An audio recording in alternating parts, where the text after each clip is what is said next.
Isaiah 3.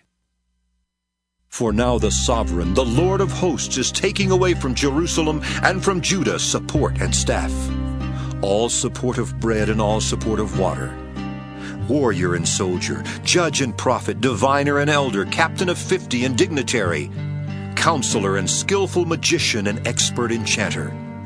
And I will make boys their princes, and babes shall rule over them. The people will be oppressed, everyone by another and everyone by a neighbor. The youth will be insolent to the elder, and the base to the honorable. Someone will even seize a relative, a member of the clan, saying, "You have a cloak, you shall be our leader, and this heap of ruin shall be under your rule." But the other will cry out on that day, saying, "I will not be a healer.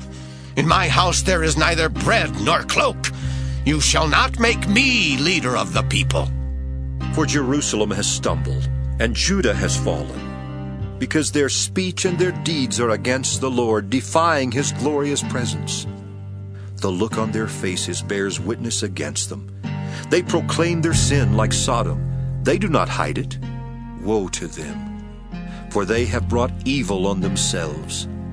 Tell the innocent how fortunate they are, for they shall eat the fruit of their labors. Woe to the guilty, how unfortunate they are, for what their hands have done shall be done to them.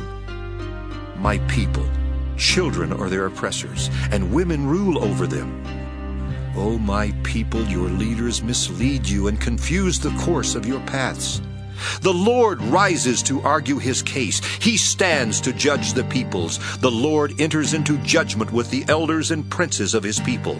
It is you who have devoured the vineyard. The spoil of the poor is in your houses. What do you mean by crushing my people, by grinding the face of the poor? Says the Lord God of hosts. The Lord said, because the daughters of Zion are haughty and walk with outstretched necks, glancing wantonly with their eyes, mincing along as they go, tinkling with their feet. The Lord will afflict with scabs the heads of the daughters of Zion, and the Lord will lay bare their secret parts. In that day, the Lord will take away the finery of the anklets, the headbands and the crescents, the pendants, the bracelets and the scarves, the headdresses, the armlets, the sashes, the perfume boxes and the amulets, the signet rings and nose rings, the festal robes, the mantles, the cloaks and the handbags, the garments of gauze, the linen garments, the turbans, and the veils.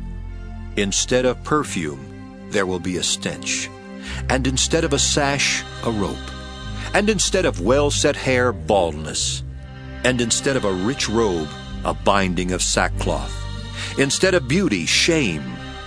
Your men shall fall by the sword, and your warriors in battle, and her gates shall lament and mourn, ravaged. She shall sit upon the ground.